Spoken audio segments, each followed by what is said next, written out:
नमस्कार विद्यार्थी मित्रांनो. संकल्पनांचा अभ्यास या प्रथम प्रकरणामध्ये आपण ज्या पायाभूत संकल्पना समजून घेणार आहोत, त्यातील एक मूलभूत अशी संकल्पना, जी संकल्पना आपल्या विषयाची ओळख आहे, जी संकल्पना आपल्या विषयाचा आधार आहे, जी संकल्पना आपल्या विषयाचा मुख्य स्रोत आहे, जी संकल्पना आपल्या विषयाचा मूळ परिचय आहे, अशा संकल्पनेसंदर्भात या संकल्पनेसंदर्भात म्हणजे इतिहासासंदर्भात आधी आपण विचार करूया.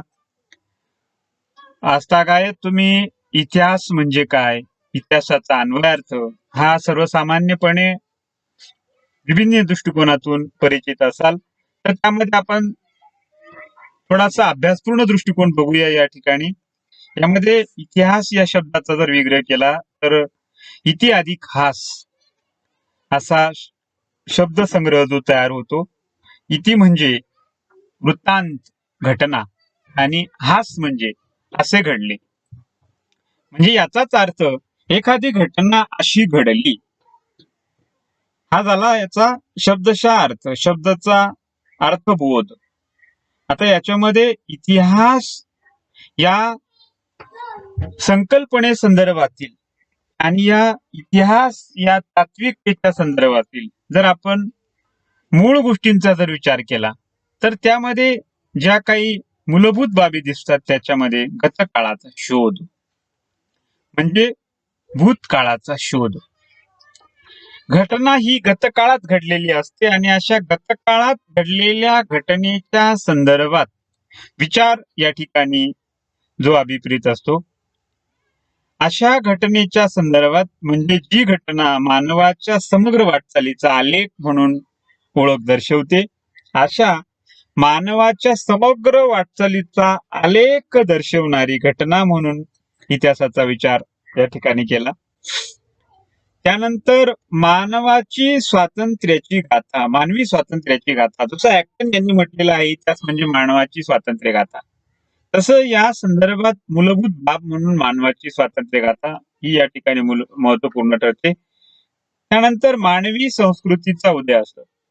आता या ठिकाणी मानवाची संस्कृती, कारण मानवाच्या वाटचालीमध्ये त्याच्या संस्कृतीला देखील अनन्यसाधारण महत्व आहे आणि म्हणून या ठिकाणी मानवी संस्कृती हा देखील एक आधारभूत भाग म्हणून महत्वपूर्ण ठरतो. त्यानंतर भूतकाळाची कालबद्ध मांडणी.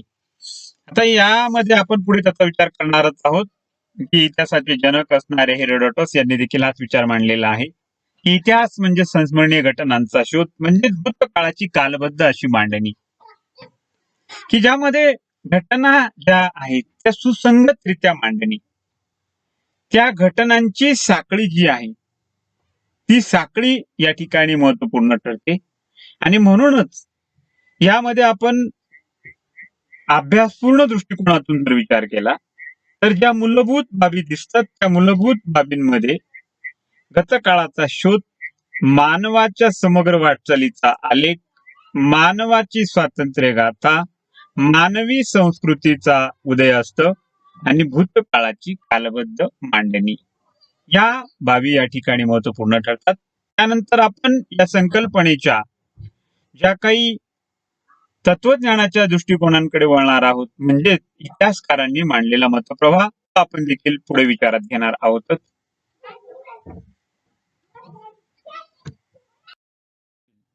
इतिहासकारांचा जो दृष्टिकोन आहे, त्याच्यानंतर इतिहासाचे जे जनक मानले जातात हेरोडोटस, या हेरोडोटस यांनी मानलेला दृष्टिकोन जर आपण बघितला तर इतिहास म्हणजे संस्मरणीय घटनांचा शोध. आता मुळात संस्मरणीय घटनांचा शोध की अशी घटना की जी स्मरणात राहील, अशा संस्मरणीय घटनांचा शोध इतिहासकार यांनी हेरोडोटस यांनी मांडलेला दिसतो. आता मुळातच संस्मरणीय घटना, जसं मगाशी आपण बघितलं की घटना या विभिन्न प्रकारच्या असतात आणि अशा विभिन्न घटनांचा समूह आणि त्याच्यातील परस्पर संबंध हा या ठिकाणी महत्वपूर्ण ठरतो.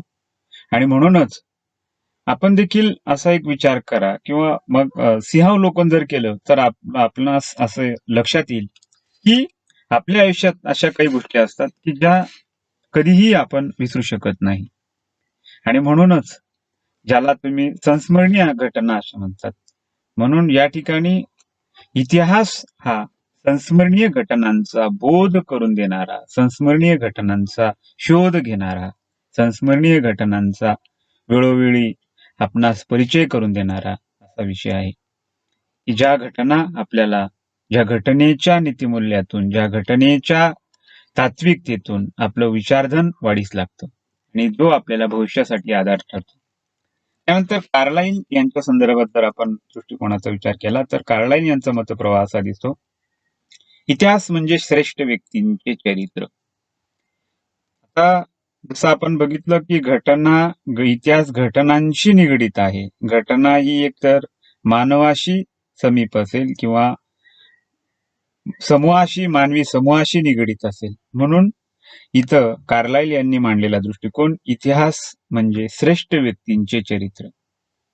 आता या ठिकाणी व्यक्ती चरित्र या अनुषंगाने कार्लाईल यांचा भर दिसतो, की एखादी व्यक्ती जेव्हा समूहाचं नेतृत्व करते, त्या समूहाचं नेतृत्व करत असताना त्या व्यक्तीच्या वाटचाली संदर्भात, त्या व्यक्तीच्या जीवनासंदर्भात आणि त्या व्यक्तीच्या कार्यकृतीतून, त्या व्यक्तीच्या कार्यातून जो मोठा समूह किंवा समुदाय ज्याला एक दिशा मिळालेली दिसते, अशा श्रेष्ठ व्यक्तींचं चरित्र देखील या ठिकाणी महत्वपूर्ण ठरतं.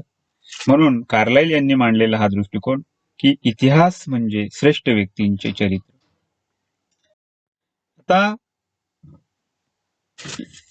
या ठिकाणी आपण इतिहास या अनुषंगाने जेव्हा विचार केला तर इतिहासातील घटनांचा विचार करत असताना आपल्याला वर्तमान काळामध्ये जेव्हा आपण ऐतिहासिक घटनांचा विचार करतो, अशा ऐतिहासिक घटनांचा विचार करत असताना त्या घटनेशी निगडीत असणारा, कारण घटना इतिहासाच्या संदर्भात घटनांचा विचार करत असताना आपल्याला मुळातच पुराव्यांचा देखील विचार करावा लागतो.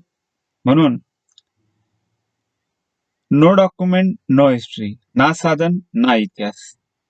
म्हणून या संदर्भात कोणत्याही वैयक्तिक दृष्टिकोनाला महत्व नसतं, तर कागद आणि जी काही संदर्भ साधने आहेत या साधनांना महत्व असतं ऐतिहासिक अनुषंगाने.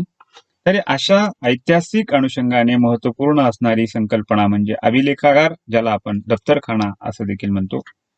आता या अभिलेखागारासंदर्भात जर समजा विचार केला आपण, तर अभिलेखागार म्हणजे सामान्यपणे कागदपत्र आणि इतिहास लेखनाचा स्रोत. आता मगाशी उल्लेख केल्याप्रमाणे कागदपत्रांचा मोठा संग्रहण, कागदपत्रांचे मोठे संग्रहण असणारे हे ठिकाण, म्हणून अभिलेखागार की जे इतिहास लेखनाचा एक स्रोत म्हणून मानले जाते, ज्या ठिकाणी आपल्याला ऐतिहासिक कागदपत्रांची उपलब्धता दिसते, जिथं जी जतन केलेली जातात. आणि म्हणून अभिलेखागारातून आपणास दुर्मिळ अशी कागदपत्र उपलब्ध होतात.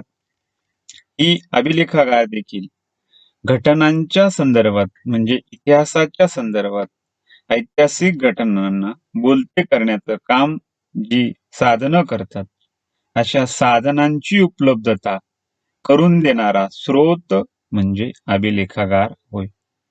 आता या अभिलेखागारांच्या संदर्भात जर आपण विचार केला तर ही अभिलेखागार जी शासकीय नियंत्रणाखाली दिसतात, ज्यामध्ये अभिलेखागारांच्या संदर्भात कार्यालयीन स्वरूप म्हणजे या संदर्भातील रचना जर आपण बघितली तर त्यामध्ये कोणतेही कागद हे आपणास प्रथम दर्शनी मिळू शकत नाही. तर त्या कागदपत्र मिळवण्याची जी प्रक्रिया आहे त्या प्रक्रियेसंदर्भात आपल्यास आधी त्या संदर्भातली डिमांड करावी लागेल, त्या संदर्भातली सविस्तर प्रक्रिया पूर्ण करावी लागेल आणि अशी सविस्तर प्रक्रिया पूर्ण करण्यासाठी या अभिलेखागारांचे कार्यालयीन स्वरूप आपणास दिसून येते.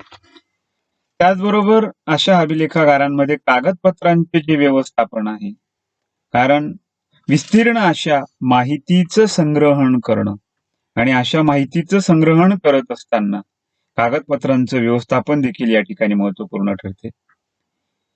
आणि म्हणूनच अभिलेखागार आजमितीला जी डिजिटल अशा स्वरूपामध्ये उदयास येत आहेत आणि अशा अभिलेखागारांच्या संदर्भात इतिहास लेखनाचा महत्वाचा स्रोत या अभिलेखागारातून आपणास उपलब्ध होत असतो. आणि म्हणून हे एक मूलभूत असं वैशिष्ट्य दिसून येतं. अभिलेखागारांचे महत्व. आता या महत्वासंदर्भात जर आपण विचार केला तर त्यामध्ये दुर्मिळ स्वरूपाच्या कागदपत्रांची उपलब्धता, की जी कागदपत्र आपल्याला सहजासहजी इतरत्र मिळू शकत नाही, अशी सहजासहजी न मिळणारी कागदपत्र आपल्याला या अभिलेखागारातून उपलब्ध होत असतात. त्यानंतर ऐतिहासिक संशोधनासाठी साधनांची उपलब्धता. आता मुळातच ऐतिहासिक संशोधनासंदर्भात अशी काही कागदपत्र असतात की ज्या कागदपत्रांच्या संदर्भात इतरत्र कोणत्याही ठिकाणी जी कागदपत्र उपलब्ध होऊ शकत नाही, अशी कागदपत्र की ज्या कागदपत्रांचं जतन करणारा एकमेव असा स्रोत म्हणजे अभिलेखागार. म्हणून ऐतिहासिक संशोधनासाठी साधनांची उपलब्धता होण्यासाठी अभिलेखागार ही अत्यंत महत्वपूर्ण ठरतात. त्यानंतर प्रशासकीय दृष्ट्या अभिलेखागार ही महत्वपूर्ण असतात, कारण शासनाच्या विविध योजनांची माहिती देणारी कागदपत्र या अभिलेखागारात जतन करून ठेवलेली असतात आणि म्हणून या दृष्ट्या आपल्याला प्रशासकीय अनुषंगाने ही अभिलेखागार महत्वपूर्ण ठरतात. त्याच्यानंतर विविध कालखंडाची माहिती. आता याच्यामध्ये अभिलेखागारातील कागदपत्र आणि या कागदपत्रांसंदर्भात विशिष्ट कालखंडाची जी काही माहिती प्राप्त करायची असेल तर या दप्तरखान्यांमध्ये असलेला स्रोत हा आपल्याला या विविध कालखंडांची माहिती देतो आणि म्हणूनच अभिलेखागार ही या विविध कालखंडाची माहिती देणारा स्रोत म्हणून देखील आपल्याला उपयुक्त ठरतात. आता अशा अभिलेखागाराच्या संदर्भात जर आपण विचार केला तर महाराष्ट्रामध्ये मुख्यतः मुंबई अभिलेखागार असेल, त्यानंतर पुणे अभिलेखागार असेल, अशी शासकीय अभिलेखागार जी आहेत ती आपल्याला या ठिकाणी उपयुक्त ठरतात आणि त्या अभिलेखागारातून आपल्याला साधन स्रोत जो दुर्मिळ असतो असा दुर्मिळ साधन स्रोत आपल्याला सहजरित्या उपलब्ध होतो. मात्र या अभिलेखागारातून साधन स्रोत उपलब्ध करण्याची जी प्रक्रिया आहे ती प्रक्रिया देखील समजून घेणं महत्वाचं आहे, की ज्यामध्ये तुम्हाला जो कागद हवा असेल, जे साधन हवं असेल, त्या साधनाच्या पूर्तते संदर्भात जी एक शासकीय अशी प्रक्रिया आहे ती देखील, कारण त्यामध्ये त्या कागदपत्राचा उपयोग तुम्ही कोणत्या हेतूसाठी करणार आहात तो देखील नमूद करणं गरजेचं आहे. म्हणजेच त्या कागदाला, त्या साधन स्रोताला तुम्ही उपयोग करण्याच्या संदर्भातील जो तुमचा पर्पज आहे, जो हेतू आहे, तो देखील या ठिकाणी अपेक्षित असतो आणि म्हणूनच अभिलेखागार जी आहेत ती अभिलेखागार इतिहास संशोधन प्रक्रियेमध्ये ऐतिहासिक घटनांच्या उलगडा करण्यासंदर्भात, ऐतिहासिक घटना समजून घेण्यासंदर्भात, त्या घटनांची सविस्तर माहिती होण्यासंदर्भात, त्या घटनांची सविस्तर पडताळणी होण्यासंदर्भात आणि त्या घटनांच्या संदर्भातील स्रोतांची उपलब्धता होण्यासंदर्भात हे अभिलेखागार अत्यंत महत्वाचे ठरतात आणि म्हणूनच अशा अभिलेखागारासंदर्भात निश्चितच सविस्तर माहिती असणं हे गरजेचं आहे. म्हणून इतिहासाचे विद्यार्थी म्हणून अभिलेखागार आणि अभिलेखागाराची ही संपूर्ण प्रक्रिया समजून घेणं देखील महत्वाचे आहे आणि भविष्य काळामध्ये जेव्हा संशोधनाच्या अंगाने तुम्ही विचार कराल त्यावेळेस अभिलेखागार आणि अभिलेखागाराची ही संपूर्ण प्रक्रिया, ही माहिती निश्चितच उपयुक्त ठरेल आणि म्हणूनच या अनुषंगाने आपणही भविष्य काळात संशोधनाच्या दिशेने वळावे ही सदिच्छा बाळगतो आणि या ठिकाणी इथं थांबतो. धन्यवाद.